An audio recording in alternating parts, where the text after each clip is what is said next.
السلام علیکم ورحمۃ اللہ وبرکاتہ۔ الحمد للہ وکفیٰ وسلام علی عبادہ الذین اصطفیٰ والتقى والعفاف والغنى، اما بعد فقد قال اللہ تبارک وتعالی فی القرآن المجید والفرقان الحمید، فاعوذ باللہ من الشیطان الرجیم، بسم اللہ الرحمن الرحیم، یا ایہا الانسان ما غرک بربک الکریم۔ وقال تعالی فی مقام آخر، ان اللہ بالناس لرؤوف رحیم۔ صدق اللہ مولانا العظیم۔ اللہم صل علی سیدنا و مولانا محمد وبارک وسلم کما تحب وترضى عدد ما تحب وترضى۔ اللہم صل علی سیدنا و مولانا محمد وبارک وسلم کما تحب وترضى عدد ما تحب وترضى۔ اللہم صل علی سیدنا و مولانا محمد وبارک وسلم کما تحب وترضى عدد ما تحب وترضى۔ اللہ رب العزت کی بہت سی صفات ہیں۔ اگر ساری دنیا کے درخت قلم بن جائے اور ساری دنیا کے سمندر کی سیاہی، سمندر کا پانی سیاہی بن جائے اور ان قلموں اور سیاہی سے اللہ تعالیٰ کی تعریفیں لکھنا شروع کر دیں تو ایک وقت آئے گا یہ قلمیں ٹوٹ جائیں گی اور وہ تمام کی تمام سیاہی ختم ہو جائے گی، لیکن اللہ رب العزت کی تعریفیں کبھی ختم نہیں ہوں گی۔ بھائیوں، بزرگوں، دوستوں، عنوان چل رہا ہے تصوف کا۔ تصوف میں موضوع ہے اللہ تعالیٰ کی قدردانی۔ تو اللہ کی قدر کیسی کرنی چاہیے، کتنی کرنی چاہیے، اس کا تذکرہ اس مضمون میں آپ حضرات کے روبرو پیش کر رہا ہوں۔ اللہ تعالیٰ کی صفتوں میں سے ایک صفت یہ ہے کہ وہ قدردان ہے۔ قدردانی کسے کہتے ہیں؟ دوسرے کے اوپر محبت کی وجہ سے اتنا مہربان ہونا کہ اس کے عمل کو رد نہ کرنا اور اس کی توقع سے بڑھ کر اس کے ساتھ اچھائی کا معاملہ کرنا، اسی کو قدردانی کہتے ہیں۔ اگر اللہ رب العزت اپنے بندوں میں سے کسی کے اوپر مشکل حالات بھیج دیتے ہیں تو ان حالات کے بعد اس کو پہلے سے بھی زیادہ بہتر حالات عطا فرما دیتے ہیں۔ اسی لیے ارشاد فرمایا فَإِنَّ مَعَ الْعُسْرِ يُسْرًا إِنَّ مَعَ الْعُسْرِ يُسْرًا، کہ بے شک ہر تنگی کے بعد آسانی ہوتی ہے، یقیناً ہر تنگی کے بعد آسانی ہوتی ہے۔ چونکہ ایک ہی بات کو دو دفعہ دہرایا گیا ہے، اس لیے مفسرین نے لکھا ہے کہ اس کا مطلب یہ ہے کہ جتنی تنگی آتی ہے اگر بندہ اسے صبر کے ساتھ برداشت کر لے تو اللہ تعالیٰ اس سے دوگنی آسانیاں پیدا فرما دیتے ہیں۔ اسی مضمون کو کسی شاعر نے ایک شعر میں یوں بیان فرمایا، اس عربی کے اندر ہے، اس کا مفہوم یہ ہے کہ جب تیرے اوپر سخت مصیبت آ جائے تو علم نشرح میں غور کر کہ ایک تنگی دو آسانیوں کے درمیان ہے۔ جب تو غور کرے گا تو تیری مصیبت ختم ہو جائے گی اور تو خوش ہو جائے گا۔ اللہ رب العزت اتنے قدردان ہیں کہ بندہ اگر چھوٹا سا بھی عمل کرے تو پروردگار اس کے عمل کو قبول فرما لیتے ہیں۔ حالانکہ بادشاہوں کا دستور ہے کہ لے جانے والا اگر کوئی چھوٹا سا تحفہ لے کر جائے تو وہ اپنی شان میں گستاخی سمجھتے ہیں۔ وہ چاہتے ہیں کہ ہمارے پاس تحفے بھی بڑے آنے چاہیے، مگر اللہ رب العزت ایسا کریم آقا ہے کہ ارشاد فرمایا فَمَن يَعْمَلْ مِثْقَالَ ذَرَّةٍ خَيْرًا يَرَهُ، جس بندے نے ذرہ برابر بھی نیک عمل کیا ہوگا اللہ تعالیٰ قیامت کے دن اس کو اس کا بھی اجر عطا فرمائیں گے۔ قرآن مجید میں ایک دستور بتا دیا گیا ہے، انی لا اضیع عمل عامل منکم من ذکر او انثی، بے شک تم میں سے کوئی مرد ہو یا عورت ہو، میں اس کے لیے کیے ہوئے عملوں کو ضائع نہیں کروں گا۔ اب ذرا اس مثال کو سمجھ لیجئے کہ جب دفتر میں کسی کلرک نے اپنے افسر کے سامنے کوئی لیٹر پیش کرتا ہے تو وہ اس کو کئی دفعہ ٹائپ کرتا ہے، کبھی اسپیلنگ کی غلطی ہوتی ہے، کبھی پیراگراف خوبصورت نہیں بنتا، اس طرح کئی کاغذ ضائع ہو جاتے ہیں، بالآخر یہ ایک فائنل کاغذ تیار ہو جاتا ہے، اس پر حکام بالا سائن کر دیتے ہیں۔ اگر وہ کلرک غلطیوں والا کاغذ ہی دستخط کرنے کے لیے پیش کر دے اور کہہ دے کہ جی میں نے ٹائپ کر دیا ہے، اب آپ غلطیاں بھی ٹھیک کر دیں اور سائن بھی کر دیں، تو کوئی بھی حاکم ایسا ہرگز نہیں کرے گا۔ اللہ تعالیٰ کی شان بھی ایسی ہی تھی کہ بندہ عمل کرتا اور اس میں کوئی غلطی ہوتی تو اللہ تعالیٰ بھی رد فرما دیتے اور کہہ دیتے میرے بندے جاؤ، مجھے اپنی غلطی کے عمل چاہیے۔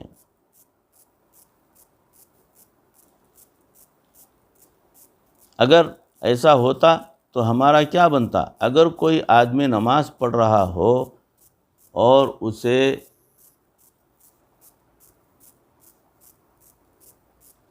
اس میں رکعتیں ہی بھول جائیں، دنیا کے خیالات میں اتنا محو ہو جائے کہ اسے یہ بھی یاد نہ رہے کہ میں کس رکعت میں تھا، تو اب آداب شاہانہ کا تقاضا تو یہ تھا کہ اس سے کہہ دیا جاتا کہ میرے بندے تم میرے سامنے کھڑے ہو کر بھی اتنے غافل ہوتے ہو، اب نئے سرے سے نماز پڑھو، تمہاری یہ نماز قابل قبول نہیں، مگر پروردگار عالم نے یہ حکم نہیں دیا۔ اگر ایسا حکم کر دیتے تو ہم سارا دن نماز ہی پڑھتے رہ جاتے، پتہ نہیں کہ کوئی ایک نماز بھی ایسی پڑھ سکتے یا نہ پڑھ سکتے جو اس کے اندر غلطی بالکل نہ ہو۔ جب بندہ بھول جاتا ہے تو شریعت کا حکم یہ ہے کہ وہ اپنے دل میں سوچے کہ میں نے کتنی رکعتیں پڑھیں، 3 پڑھیں یا 4، ایک طرف غالب گمان کر لے اور پھر باقی رکعتوں کو پورا کرے۔ اگر آخر میں سجدہ سہو کر لے گا تو اللہ تعالیٰ اس غفلت والی نماز کو بھی قبول فرما لیں گے۔ اب حالانکہ اس کو نماز میں رکعتیں یاد نہیں رہیں، جو بندہ نماز پڑھ رہا ہوتا ہے اور اس کو رکعتیں بھی یاد نہیں، تو اس کے لیے آسان سا حکم یہ تھا کہ نئے سرے سے نماز پڑھو، مگر اس صورت میں بندے کی محنت ضائع ہو جاتی۔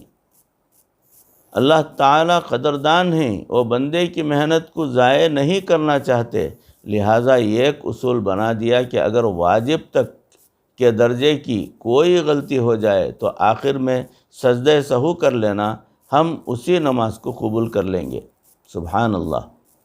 اگر کوئی نماز میں رکعتیں بھول جائے، اب وہ سوچے کہ میں نماز توڑ کر نئے سرے سے پڑھتا ہوں، تو یہ شریعت کے حکم کے خلاف ہے، کیونکہ نماز توڑنا گناہ ہے۔ اسی نماز کو جتنا ممکن ہو سکے سجدہ سہو کے ذریعے مکمل کیا جائے تاکہ بندے کی عبادت ضائع نہ ہونے پائے۔ یہ کیوں ہے؟ اس لیے کہ اللہ تعالیٰ قدردان ہیں، جو بھی عمل ہوتا ہے پروردگار اسے رد نہیں کرتے، قبول کرتے ہیں۔ یہ ایک آدمی کو دشمنوں نے کسی ایسی جگہ پر پہنچا دیا کہ جہاں رات کے وقت سمجھ ہی نہیں لگتی تھی کہ قبلہ کس طرف ہے۔ نماز تو وہاں بھی پڑھنی ہے، آسمان پر بادل ہیں اور ارد گرد درخت ہیں اور سمجھ میں نہیں آتا کہ قبلہ کدھر ہے۔ شریعت کہتی ہے کہ تم تحری کر کے اس ایک طرف غالب گمان کر لو، قیافہ لگاؤ کہ قبلہ کدھر ہے، جہاں دل مطمئن ہو جائے کہ قبلہ ادھر ہے تو اب تم اس طرف رخ کر کے نماز پڑھ لو۔ اب اس نے 2 رکعتیں نماز پڑھ لیں اور اس کے بعد بادل ہٹے تو چاند نکل آیا۔ چاند کے نکلنے سے اسے احساس ہو گیا کہ قبلہ تو میری پیٹھ کی طرف ہے اور میں بالکل مخالف سمت میں نماز پڑھ رہا ہوں۔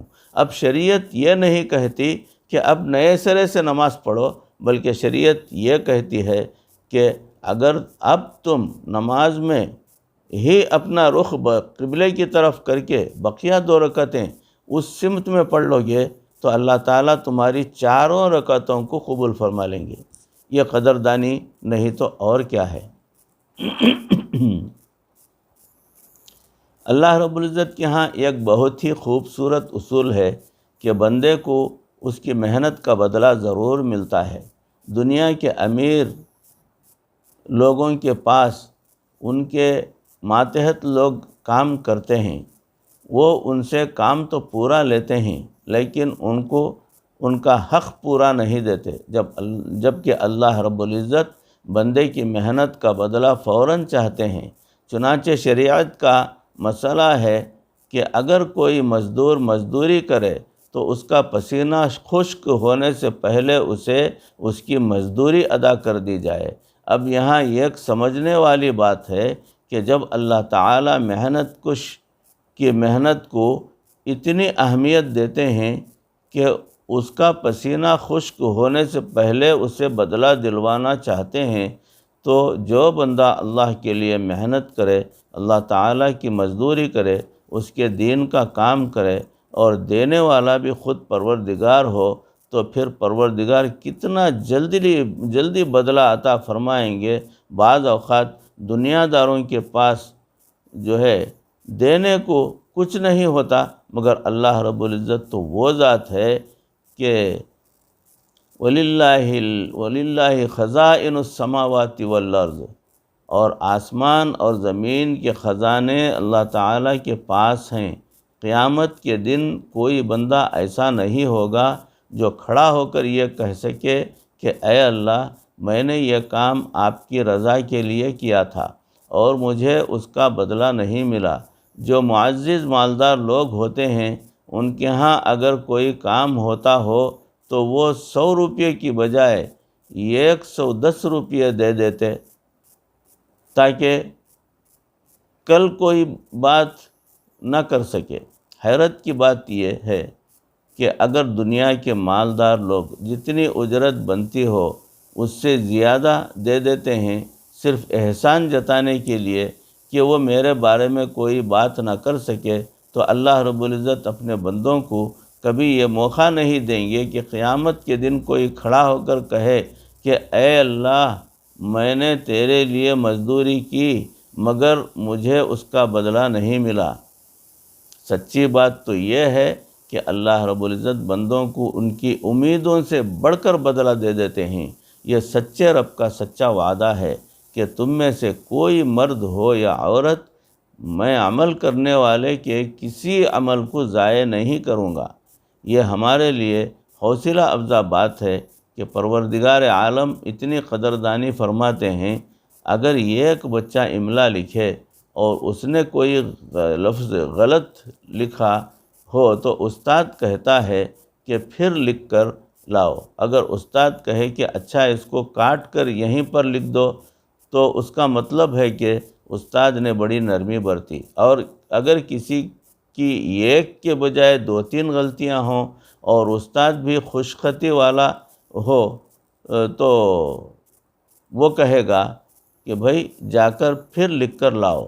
لیکن اگر وہی استاد ایک جگہ بھی ٹھیک کروا دے اور دوسری جگہ بھی ٹھیک کروا دے اور تیسری جگہ بھی ٹھیک کروائے اور کہے کہ ہاں بس تم نے جو کچھ لکھا ہے مجھے قبول ہے، تو اس سے یہ اندازہ ہوتا ہے کہ وہ استاد اس شاگرد پر بہت ہی مہربان ہے، کیونکہ وہ اس کی محنت کو ضائع نہیں کرنا چاہتے۔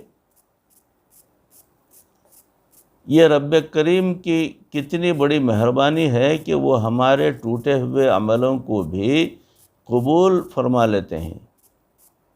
اللہ تعالیٰ کی قدردانی کی مثالیں سماعت فرمائیں۔ اللہ رب العزت بڑے قدردان ہیں، ان کی قدردانی کی چند مثالیں سن لیجئے۔ حضرت سیدنا ایوب علیہ السلام اکثر عبادت میں مشغول رہتے تھے۔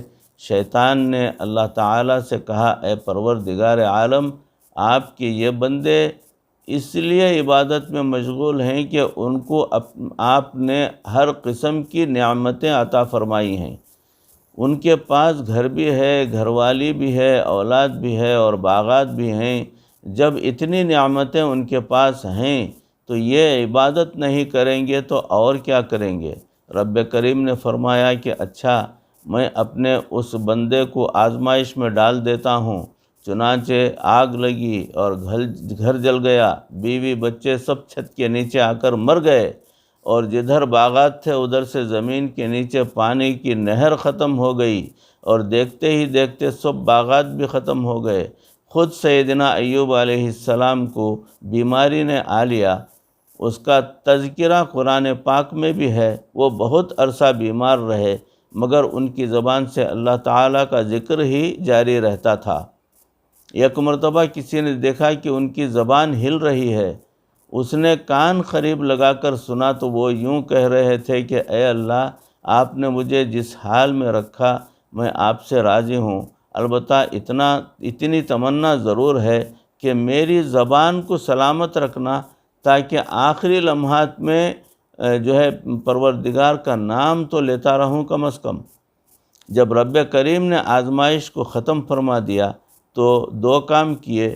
ایک تو یہ کہ ان کی تعریف فرمائی اور تعریف کرنے کا حق ادا کر دیا۔ فرمایا، انا وجدناہ صابرا نعم العبد انہ اواب، ہم نے انہیں صبر کرنے والا پایا، میرا کتنا اچھا بندہ تھا، وہ میری طرف رجوع کرنے والا تھا۔ اللہ رب العزت نے ان الفاظ کو قرآن مجید کا حصہ بنا دیا۔ جب جنت میں قرآن مجید کی تلاوت کی جائے گی تو سیدنا ایوب علیہ السلام کی تعریفیں وہاں بھی کی جائیں گی۔ گویا ایک فانی آزمائش پر ہمیشہ باقی رہنے والا انعام عطا فرما دیا۔ اور دوسرا کام یہ کیا کہ اللہ رب العزت نے ان کو صحت بھی عطا کر دی، گھر بھی دے دیا، باغات بھی دے دیے، بیوی بچوں کو بھی اللہ تعالیٰ نے لوٹا دیا، اور جتنا کچھ تھا اللہ تعالیٰ نے کمال رحمت اور مہربانی سے اتنا اپنی طرف سے بھی عطا کر دیا، دگنا۔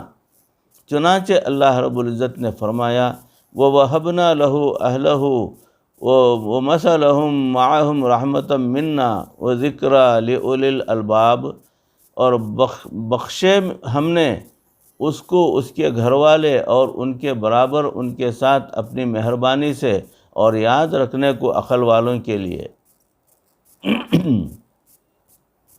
یہ ہماری طرف سے رحمت اور نعمت تھی، اور اس میں سوجھ بوجھ والوں کے لیے بڑی نشانیاں ہیں۔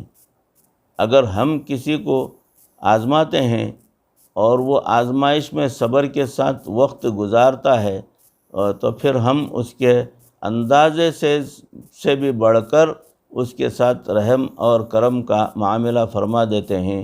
جیسے باپ سمجھانے کے لیے بچے کو ڈانٹ پلاتا ہے، ڈانٹ اس لیے پلاتا ہے کہ تربیت مقصود ہوتی ہے، لیکن چونکہ باپ کو بیٹے سے محبت بھی ہوتی ہے، اس لیے اس محبت کی وجہ سے تھوڑی دیر کے بعد بہانے سے آئس کریم بھی کھلا دیتا ہے۔ یہی معاملہ اللہ تعالیٰ کا بھی ہے۔ ہم چھوٹے تھے تو کبھی کبھار گھر والے مجھے محلے کے بوڑھے اور دکاندار کے پاس کوئی سودا لینے بھیجتے۔ جب ہم اس سے سودا لے لیتے تو وہ سودے کے ساتھ بسکٹ یا کھانے کی کوئی چیز دے دیتا کہ بیٹا یہ کھا لو۔ ایک دفعہ میں نے آ کر اپنی والدہ صاحبہ سے پوچھا کہ یہ بڑے میاں سودا تو دیتے ہیں، لیکن یہ کھانے کے لیے چیزیں کیوں دے دیتے ہیں؟ وہ کہنے لگیں کہ بیٹا یہ تمہارے والد کے بچپن کے دوست ہیں، ان کا ان سے اتنا گہرا تعلق تھا، جب تم ان کے سامنے جاتے ہو تو انہیں یوں لگتا ہے جیسے میرا اپنا بیٹا میرے پاس آیا ہے۔ وہ سودا تو گھر کے لیے دیتا تھا، لیکن اس سے محبت کی وجہ سے کچھ چیز بھی تمہیں کھانے کے لیے دے دیتا تھا۔ بالکل اسی طرح کی مثال سمجھ لیجئے کہ اللہ رب العزت جب کسی بندے کو آزمائش میں ڈالتے ہیں تو گویا کوئی بندہ اللہ تعالیٰ کے لیے قربانی کرتا ہے تو پروردگار عالم اس بندے کی توقعات سے بڑھ کر اس کے ساتھ رحمت اور کرم کا معاملہ فرما دیتے ہیں۔ بھائیوں، بزرگوں، دوستوں، عزیز ماں بہنوں، تو موضوع جو ہے چل رہا ہے اللہ تعالیٰ کی قدردانی کے تعلق سے۔